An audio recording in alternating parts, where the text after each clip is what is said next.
یہ جو روز روز بدلتے بیانات ہیں اس سے ایسا لگتا ہے کہ سچویشن جو ہے وہ سلجھتے سلجھتے کہیں نہ کہیں الجھتی ہوئی دکھائی دیتی ہے، جس کو سمجھنا مشکل ہو جاتا ہے۔ کبھی لگتا ہے کہ وہ اس جنگ سے فوری طور پر نکلنا چاہتے ہیں،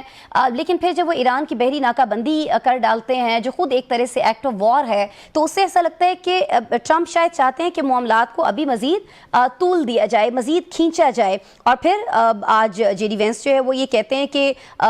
ہم جو ہے وہ کسی چھوٹی موٹی ڈیل کے اوپر آمادہ نہیں ہوں گے۔ تو سر امریکہ چاہ کیا رہا ہے انفیکٹ جاوید صاحب، اگر آپ ہمیں سمجھا سکیں پلیز۔ امریکہ سے آنے والی جو صدائیں ہیں اس میں کسی حد تک کنفیوژن نظر آتی ہے، لیکن جس انداز میں اس کو دیکھ رہا ہوں مجھے کافی حد تک وہ کلیئرٹی نظر آ رہی ہے، بیکاز میں کچھ چیزیں ایسی ہیں جو کہ آپ کو انہیں کہا جاتا ہے فوگ آف وار، یعنی جب جنگ کی حالت میں ہوتا ہے کوئی ملک تو کچھ ایسی پوسچرنگ ہوتی ہے، کچھ ایسی برواڈو ہوتی ہے یا ریٹرک کی جاتی ہے، تو اوبیسلی اگر آپ گہری نظر سے اس کو دیکھ رہے ہیں تو آپ اس کو ڈسٹنگوش کر سکتے ہیں کہ پالیسی سٹیٹمنٹ کون سی ہے اور جو صرف ایک ریٹرک ہے وہ کون سی ہے۔ دیکھیے میں اس کو اس انداز میں دیکھ رہا ہوں، سب سے پہلے تو پاکستان کی آف کورس یہ بہت بڑی کاوشیں ہیں کہ پاکستان ہے، ہم یہ کہتے ہوئے ہو سکتا ہے کلیشے لگے، لیکن یہ حقیقت میں ڈپلومیسی کے ایک اسٹوڈنٹ کی حیثیت سے میں آپ کو بتا سکتا ہوں کہ پاکستان نے دو وارنگ کنٹریز کو، جو ایک طرف ایک سپر پاور ہے جو کسی کی بات نہیں سن رہے اور ایک طرف ایران ہے، ان کو ایک ٹیبل پر لے آنا، یہ بہت بڑی سفارتی کامیابی ہے۔ اور پاکستان کا وہ جو ٹرسٹ ہے جو ان تمام ممالک کو، جس کا ذکر ڈاکٹر جنرل صاحب فرما رہے تھے، تو بالکل میں اس سے ایگری کروں گا کہ پاکستان کا ایک پولیٹیکل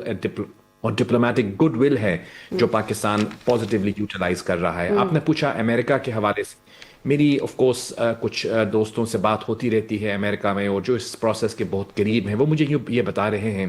کہ دیکھیے امریکہ جو ہے وہ اس ڈائلاگ میں بہت سیریس ہے۔ اس کی سیریسنس کا اندازہ آپ یوں لگا سکتے ہیں کہ جے ڈی وینس جو ہیں وہ ایک وائس پریزیڈنٹ ہے امریکہ کے، اور وہاں سے آئے تقریباً 15-16 گھنٹے کی فلائٹ لے کر، پھر 20 گھنٹے کی ان کی مذاکرات کی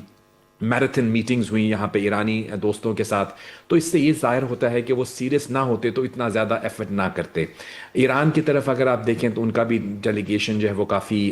سینئر تھا، اور آف کورس مجھے بتایا گیا ہے کہ اس کے ساتھ تقریباً 60 یا 70 لوگ تھے۔ تو دونوں جو پارٹیز ہیں وہ ڈائلاگ میں سیریس ہیں، یہ ایک بہت بڑی اچیومنٹ ہے۔ جب